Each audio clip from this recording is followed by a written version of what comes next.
Hi, this is Gina Lazenby. Welcome to my video blog, and today I'm with my good friend in Sydney, Dr. David Paul. Hi, David. Hello, Gina. Nice to see you again. Lovely to see you.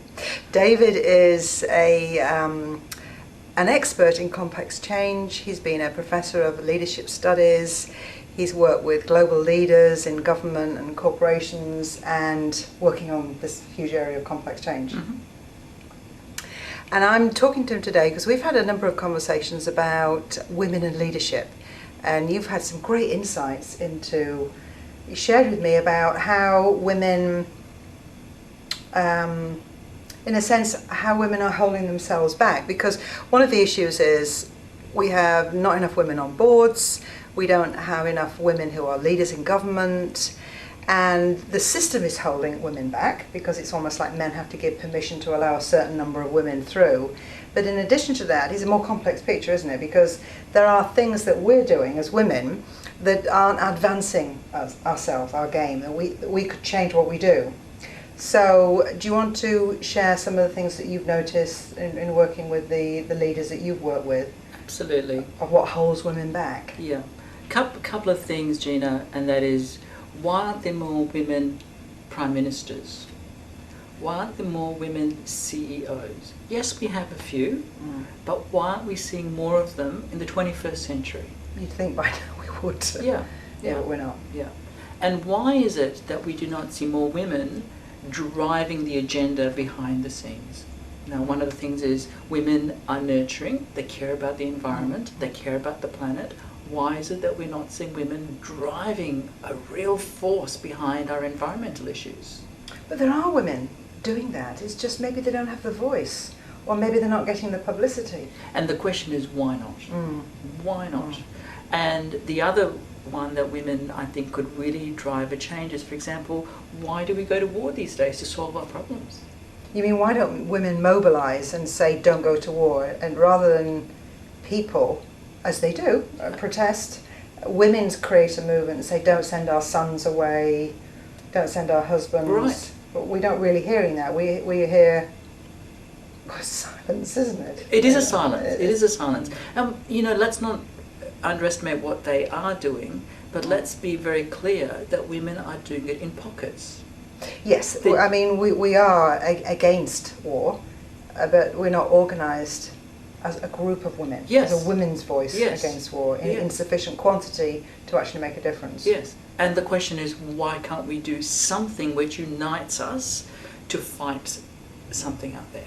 And that's my question to women is, what can you do as a movement? What can you do as a united whole? Because women connect far more easily than men. We do, yeah. Far more easily than men. You go to any coffee shop between the hours of, say, 10:30 and 2 in the afternoon, very few men are going to be sitting there drinking coffee and talking about stuff, whereas women are always there. Lunches, fair enough, men are always having business lunches, but women are getting together to talk about social things. Now, why can't we use that time, that force, to do something even greater than what women are doing today? That's my question at the moment. Why aren't they doing it? For me, is women are not united behind a cause. And I think there are lots of causes, but they're not united. They're fighting, as in bushfires. In Australia we have like small bushfires. Yeah. And we're all putting out small fires out, but we're not united. A good example of where men are failing is, why aren't we turning this global crisis around? Because we've got no answers. Why can't women step into the fore and say, well, this is what we have been doing? Okay. An interesting story came across my desk the other day. In Thailand, there's a golden Buddha made out of gold. And apparently for many years, it was a golden Buddha. And one day, this village heard that a neighbouring army was going to come and ransack the village. The most precious thing was this golden Buddha. And what happened was that all the monks and all the villagers decided, let's cover the Buddha up with mud, stones, so that the gold doesn't shine through. So they did. The army came through, ignored the stone Buddha, and ransacked the village and walked away. There was great rejoicing that they saved this golden Buddha. But people thought, well, it's still a Buddha, let's just leave it as it is. The army obviously left, the people and the monks eventually moved on, and 100 years later there were new villagers. And the new villagers thought that this was a stone Buddha, had no idea what was behind it. One day a monk was praying by the Buddha, accidentally rubbed the Buddha while praying, and suddenly a piece of mud fell off, and he saw this gleaming golden bit of the Buddha. He called everybody and he said, look, look, look, this is not stone and this is not wood, this is not mud. There's something gleaming underneath it. So all the villagers came around and rubbed and cleaned and polished the Buddha, and suddenly it became gold again. And we now have that gleaming Buddha in Thailand, in Bangkok. Now that is what I think women have done.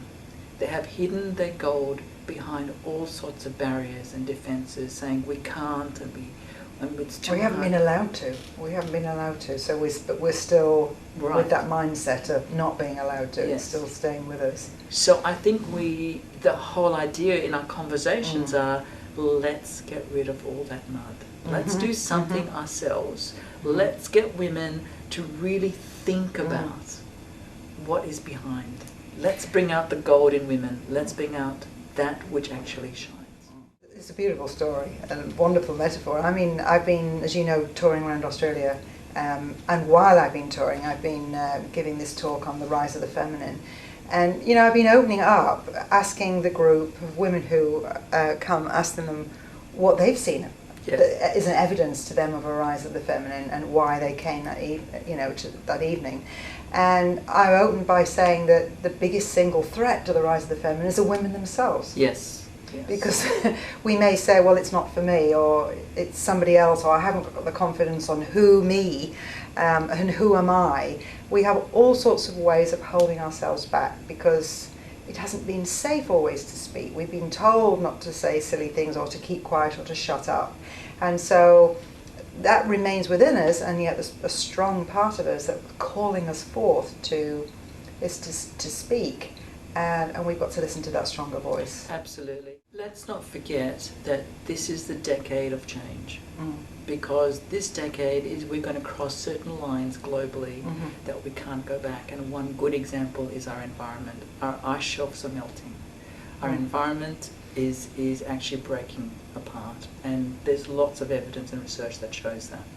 Now, unless women say this is a cause worth fighting for, we're going to cross a line where our children, our children's children, for generations will not be able to do anything about it. Yeah, we have to be outraged. I think one of the things I've talked about in my talk was about how in South Africa, the South African women in dialogue, they have women in dialogue, in conversations, talking about what their priorities are. So when the South African government wanted re-election, they said, well, where do you stand on our priorities before we vote for you? We want you to do something for us. And they have ended up with a very woman-friendly government in South Africa. And if you look outside that country, where are we in conversation about our priorities? We're not. Yes. Kind of busy enjoying life to varying degrees. Yes. And not thinking about how we could make time to create something better. And looking at South Africa for a moment, decades of unrest, of war, internal fighting, destruction of property, land and people, and now look at how things are changing because women are taking an interest. Women are passionate about change. Well, they're really they're getting themselves heard. Yes. Yeah. Yeah.